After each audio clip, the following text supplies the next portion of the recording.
नमस्कार दोस्तों, स्वागत है आपका फिर से एक नए वीडियो में। तो दोस्तों, मेरे एक सब्सक्राइबर का एक कमेंट आया था इसके पहले वाले वीडियो में, जहां पर उन्होंने पूछा था कि जो डोट वाले कर्मचारी है जो बीएसएनएल में फिलहाल काम कर रहे हैं या फिर बीएसएनएल में पेंशनर्स है, ठीक है, जो डोट से अब्जॉर्ब होके आए थे या वो बीएसएनएल में होंगे या फिर एमटीएनएल में होंगे, जो फिलहाल कर्मचारी है या फिर पेंशनर्स है। तो उनका एक सवाल था यहाँ पर कि जो डोट वाले कर्मचारी है जो ऑब्जॉर्ब होके बीएसएनएल में आए हैं, क्या उनको 7 सीपीसी का लाभ मिलेगा या नहीं, ठीक है।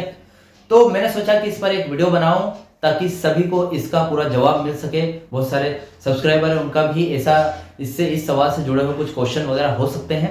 आज का जो वीडियो है वो इसी पर बेस्ड है कि जो 7 सीपीसी है उसका लाभ डोट वाले कर्मचारियों को मिलेगा या नहीं, या फिर 8 सीपीसी जो आने वाली है उसका भी यहाँ पर देख लेंगे वीडियो में, ठीक है। तो अभी कुछ पॉइंट के माध्यम से आपको समझाना चाहूंगा कि यहाँ पर फिलहाल ये जो जानकारी है कुछ पॉइंट के माध्यम से यहाँ पर आपको बताऊंगा कि जो 7 सीपीसी का लाभ डोट वाले कर्मचारियों को मिलेगा या नहीं, ठीक है।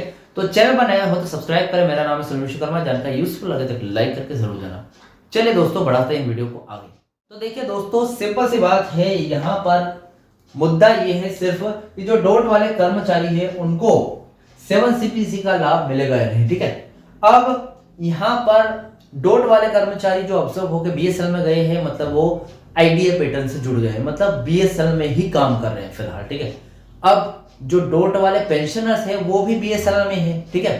तो यहाँ पर बात आती है कि वो सरकारी जो देखिए यहाँ पर कर्मचारियों को तो सैलरी बीएसएनएल दे रहा है, लेकिन पेंशनर्स को कौन दे रहा है? पेंशन डोट दे रहा है। तो मामला थोड़ा सा उलझा हुआ है, तो थोड़ा पॉइंट में समझेंगे। पहला पॉइंट है थर्ड पीआरसी या फिर 7 सीपीसी किसका लाभ मिलेगा? बीएसएनएल कर्मचारी जो डोट वाले कर्मचारी या फिर डोट वाले पेंशनर्स है जो बीएसएनएल में काम कर रहे हैं, उनको कौन सा लाभ मिलेगा? थर्ड पीआरसी या 7 सीपीसी? इसका जवाब जानेंगे। दूसरा पॉइंट है वर्तमान स्थिति क्या है थर्ड पे कमीशन की, क्योंकि क्या कि थर्ड पे कमीशन पे डिपेंड करता है जो पेंशनर्स का पेंशन संशोधन है वो भी थर्ड पे कमीशन पे डिपेंड करता है। तो वो कब लागू होगी ये जानना जरूरी है बहुत ज्यादा। अब उसके बाद हमारा तीसरा पॉइंट आता है कि पेंशन का पहलू उल्टा नियम है पूरा, ठीक है। जो जैसा कि मैंने अभी आपको बताया कि जो पेंशनर्स है उनको डोट पेंशन देती है, लेकिन उनका यहाँ पर आधार है या फिर थर्ड पीआरसी और यहाँ पर वेतन संशोधन दोनों जुड़ा हुआ है। वो सारी चीजें इस पॉइंट में समझेंगे।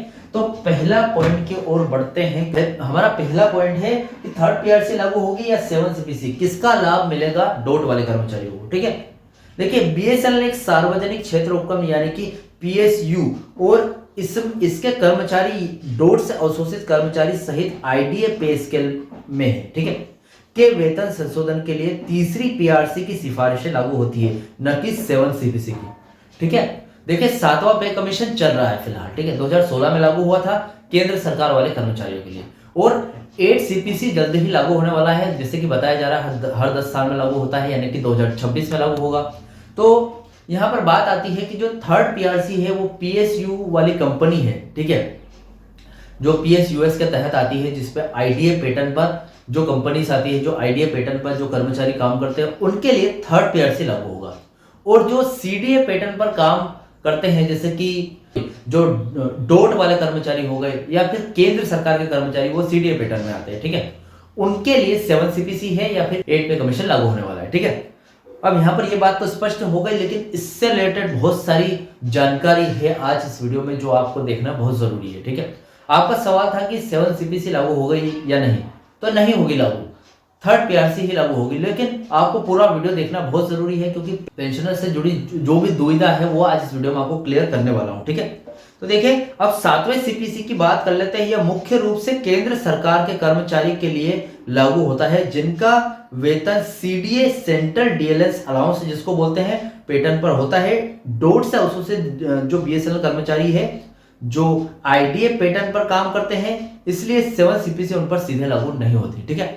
अब देखिए जो 7 सीपीसी है ये केंद्र सरकार के कर्मचारियों के लिए है, ना कि बीएसएनएल के कर्मचारी। अब जो डोट से अवशोषित होकर आए हैं वो पहले सीडीए पैटर्न पर काम करते थे, यानी कि वो सरकारी कर्मचारी थे मूल रूप से। अब उसके बाद वो अवशोषित होकर बीएसएनएल या फिर एमटीएनएल में चले गए, मतलब वो सीडीए से आईडीए पैटर्न में अवशोषित हो गए, मतलब आईडीए पैटर्न पर फिलहाल वो काम कर रहे हैं, या फिर जो कर्मचारी है या फिर पेंशनर्स है वो आईडीए पैटर्न पर है, ठीक है। अब उनको यहाँ पर मतलब जो 7 सीपीसी अगर वो डोट में अभी भी काम करते हैं तो 7 सीपीसी उन पर लागू होती सीधे तरीके से, लेकिन अब सीधे तरीके से 7 सीपीसी उन पर लागू नहीं होती है। ठीक है, अब तीसरा पीआरसी यह सीपीएसई पीएसयू के कर्मचारियों के वेतन संशोधन के लिए है। बीएसएनएल कर्मचारियों का वेतन संशोधन यानी कि पिछला सेकंड पीआरसी भी इसी के तहत हुआ था। तो डोट से अवशोषित बीएसएनएल कर्मचारी थर्ड पीआरसी के दायरे में आते हैं। अब जैसे पीएसयू कंपनी के कर्मचारी है, ठीक है, उनका सेकंड पे कमीशन है, सेकंड पीआरसी है, वो भी आईडीए पे स्केल पर हुआ था। ठीक है, जो बीएसएनएल का कर्मचारी है। अब जो डोट वाले कर्मचारी है, जो डोट से आते हैं, वो भी आईडीए पे स्केल पर काम करते हैं, आईडीए पैटर्न पर काम करते हैं, तो वो थर्ड पीआरसी के दायरे में आते हैं, ना कि 7 सीपीसी के। ठीक है, अब हमारा पहला पॉइंट क्लियर हो चुका है, कौन सा मिलेगा कौन सा नहीं। ठीक है, सेकंड पॉइंट आता है वर्तमान स्थिति क्या है और पीआरसी कब तक लागू होगा, ये जानना बहुत जरूरी है।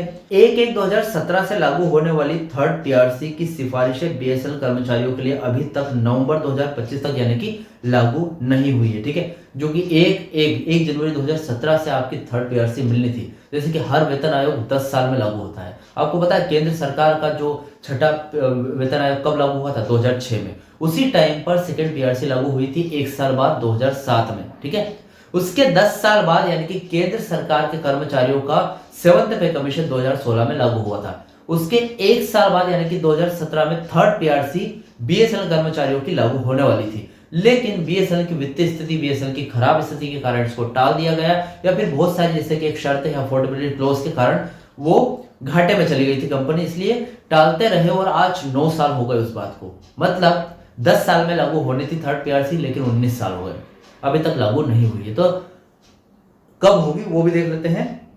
देखिए, मुख्य कारण है अफोर्डेबिलिटी क्लॉज। जैसे कि मैंने आपको बताया, पीआरसी की सिफारिशों में अक्सर एक शर्त होती है, किसी भी सीपीएसई पीएसयू में वेतन संशोधन तभी लागू होगा जब कंपनी की वित्तीय स्थिति निर्धारित मानदंडों को पूरा करती हो। जैसे कि जो भी मानदंड है, अफोर्डेबिलिटी क्लॉज एक शर्त है, जैसे कि आपकी जो कंपनी है वो पिछले 3 सालों से घाटे में है या फायदे में है, उस शर्त पर आपकी कंपनी थर्ड पीआरसी लागू कर सकती है। अगर नुकसान में है तो नहीं कर सकती, अगर फायदे में है तो कर सकती है आराम से। ठीक है, अब बीएसएनएल लंबे समय से वित्तीय घाटे में चल रही है, जिसके कारण दूरसंचार विभाग यानी कि डोट ने तीसरे पीआरसी की सिफारिशों को लागू नहीं किया है। ठीक है, क्योंकि यह सामर्थ्य खंड अफोर्डेबिलिटी क्लॉज को पूरा नहीं कर पाई है। ठीक है, अब ये पूरा कर लेती है, अगर फायदे में आ जाती है कंपनी तो भैया थर्ड पीआरसी लागू हो जाएगी। अगर भैया घाटे में है तो वो आपको पैसा कहां से देगी, आपका जो सैलरी वो कहां से बढ़ाएगी। इसीलिए अफोर्डेबिलिटी क्लॉज का ये जो ठप्पा ये लगा के रखा है, ये ताला लगा के लगा, ये ताला तभी खुलेगा भैया जब कंपनी फायदे में होगी। ठीक है,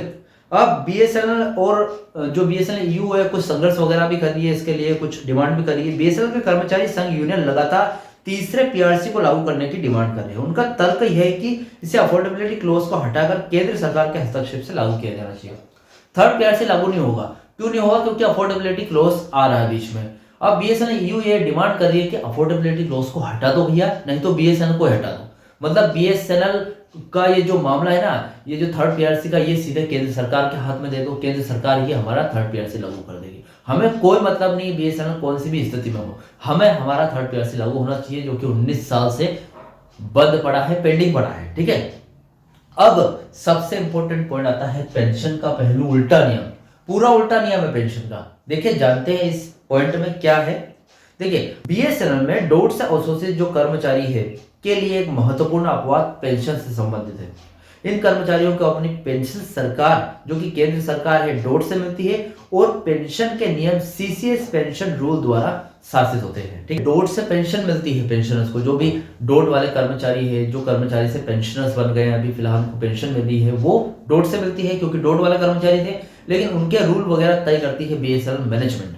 ठीक, सेवारत कर्मचारियों के लिए वेतन संशोधन को पेंशन भोगियों के पेंशन संशोधन से जोड़ा गया है। दोनों लिंक्ड हो गए हैं। मतलब जब तक थर्ड पीआरसी लागू नहीं होगी कर्मचारियों की, तब तक पेंशन संशोधन भी लागू नहीं होगा पेंशनर्स का। ठीक है, कुछ संगठन और पेंशन भोगी मांग करते हैं कि उनकी पेंशन को 7वें सीपीसी के अनुरूप संशोधित किया जाए, क्योंकि वे केंद्र सरकार के पेंशन भोगी है। देखिए, पेंशन जो डोट वाले पेंशनर्स है वो डिमांड करते हैं कि भैया उनको डोट से अगर पेंशन मिलती है तो उनका पेंशन संशोधन 7 सीपीसी यानी केंद्र सरकार के 7 सीपीसी के हिसाब से ही यहाँ पर संशोधित किया जाना चाहिए, ना कि बीएसएनएल के। ठीक है, हालांकि डोट का स्पष्ट रुख रहा है कि पेंशन संशोधन केवल तभी लागू होगा जब सेवारत बीएसएनएल कर्मचारियों के लिए वेतन संशोधन यानी कि थर्ड पीआरसी लागू हो जाए। ठीक है, मतलब ये जब तक वेतन संशोधन लागू नहीं होगा तब तक पेंशन संशोधन भी लागू नहीं होगा, ऐसा डोट बोल रही है। ठीक है, अब लास्ट में देखिए, पेंशन का मुद्दा जो डोट से मिलता है 7 सीपीसी से प्रभावित होने की मांग रखता है, लेकिन कार्यान्वयन थर्ड पीआरसी लागू होने पर होगा। ठीक है, पूरा उल्टा नियम है कि नहीं, डोट से पेंशन मिलती है और आपकी पेंशन का निर्धारण कौन करता है, बीएसएनएल। मतलब जो पेंशन का निर्धारण भी यहाँ डोट करनी चाहिए कि नहीं।